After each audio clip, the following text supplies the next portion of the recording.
Calon Wakil Presiden nomor urut 3 Mahfud MD turut mengutip pernyataan pakar hukum tata negara Yusril Mahendra dalam sidang perdana sengketa hasil Pilpres 2024 di Gedung MK Jakarta pada Rabu 27 Maret 2024. Ekspresi Yusril saat namanya dicatut Mahfud MD pun disorot. Pernyataan Yusril yang dicatut Mahfud ialah saat meminta MK agar tidak fokus pada masalah angka saat menangani sengketa hasil pemilihan presiden. Mahfud menyebutkan pernyataan itu diucapkan Yusril ketika menjadi ahli pada sidang sengketa hasil Pilpres 2014 lalu. Sementara Yusril saat ini menjadi ketua tim pembela Prabowo Gibran dalam sengketa hasil Pilpres 2024. Mahfud kembali mengutip pernyataan Yusril yang menyebut pandangan tersebut bukanlah pandangan lama, akan tetapi pandangan baru yang terus berkembang hingga dewasa ini. Mengetahui namanya ikut dicatut, Yusril pun terlihat mengangguk-anggukkan kepala. Mahfud MD lantas memberikan contoh beberapa negara yang berani membatalkan hasil pemilu yang dilaksanakan dengan curang.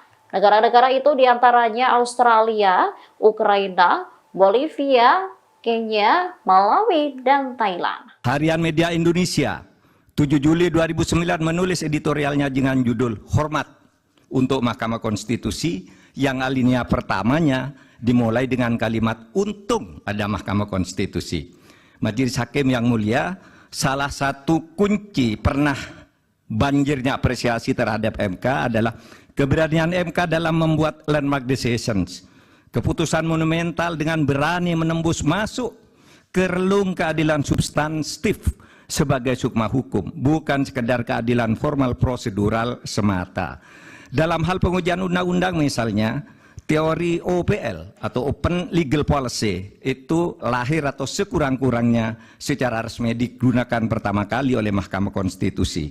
Dalam hal pelaksanaan pemilu, MK memperkenalkan pelanggaran TSM yang kemudian diadopsi di dalam tata hukum kita.